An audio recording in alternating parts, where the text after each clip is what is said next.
Even though we are heading into one of the hottest months of summer so far, don't let it stop you from planting out in the garden. There's still so much you can grow, and if you live in zone 9 or any climate with a long growing season, you can still plant so many warm season crops and get a harvest before your first freeze. I am in the Central Valley of California, and right now my summer garden is in full production. I'm picking tons of tomatoes, peppers, cucumbers, squashes, and so many other great summer vegetables from the garden right now. But just because everything is growing really great right now doesn't mean that I'm not going to keep replanting so that I have spaced out harvests. It is really great to continue planting your warm season crops all throughout your growing season up until your last planting date so that you can extend your harvest, so that you can have younger plants as the older ones become less productive, or you might have something that gets overtaken by pests, and so if you have a younger plant coming up, you can rip out that older plant and still be picking from your favorite veggies.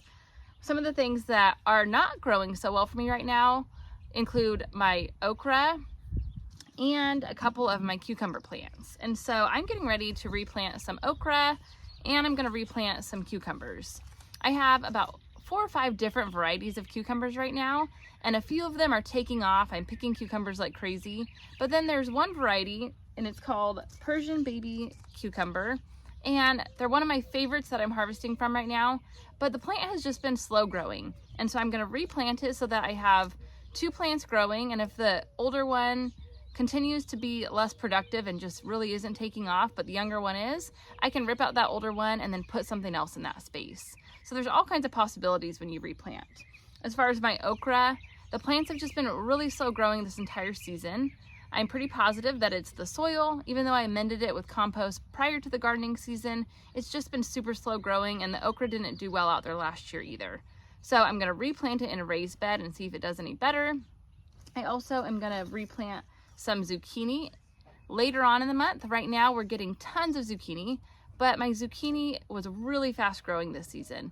In just 30 days, I went from planting a seed of this Ostia zucchini to harvesting the first zucchini. So I'm gonna wait until later in the month and replant a zucchini plant so that as that plant just starts declining in production, I have a young one ready to harvest lots of zucchini later on in the summer.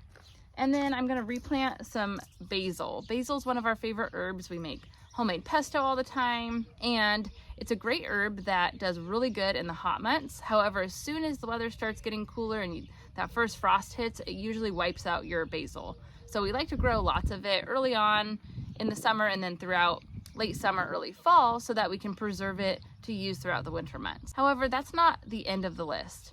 You can basically plant anything you want right now that's considered a warm season crop. You can replant all your squashes, your cucumbers, your okra, your green beans. You can take cuttings off your current tomato plants and root them in potting soil and then transplant them out into the garden. You can do that later on in the season and then even overwinter them and grow them in a greenhouse. But if you were to take a cutting from your tomato plant, it will root and be a larger plant much faster than if you were to start seeds right now.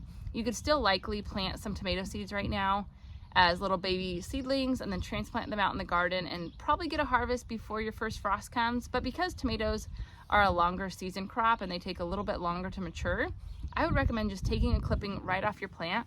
I actually have a video all about that, and so I'll link to it in the description below.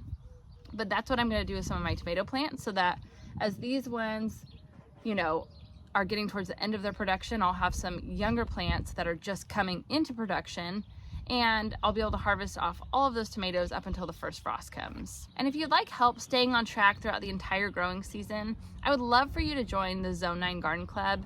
It's inside of my membership, and each month I do monthly garden tours and teachings, showing you exactly what's happening in the garden, what I'm working on. I give you monthly planting calendars, monthly tips for every month throughout the year so that you can take full advantage of your Zone 9 garden. So if you want to join, the link for that will be in the description below.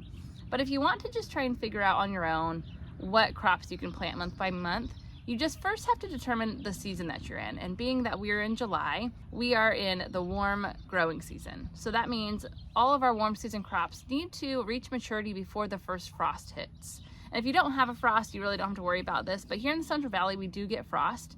Not usually a hard freeze, but we do get occasional freezes. And so what you'll need to do is figure out when your average first frost is, and then you're going to count backwards. So for example, if something takes 60 days to reach maturity, you need to count back 60 days from your first expected frost, and you need to make sure that crop is in the ground prior to that date so that it can reach maturity before the frost comes. Most seed packets will tell you how many days to maturity. So for example, this Persian baby cucumber right here says days to harvest approximately 60 days. So that means once that seedling emerges, from that point to harvest is about 60 days. And that's pretty accurate from the ones that I have right now in the garden.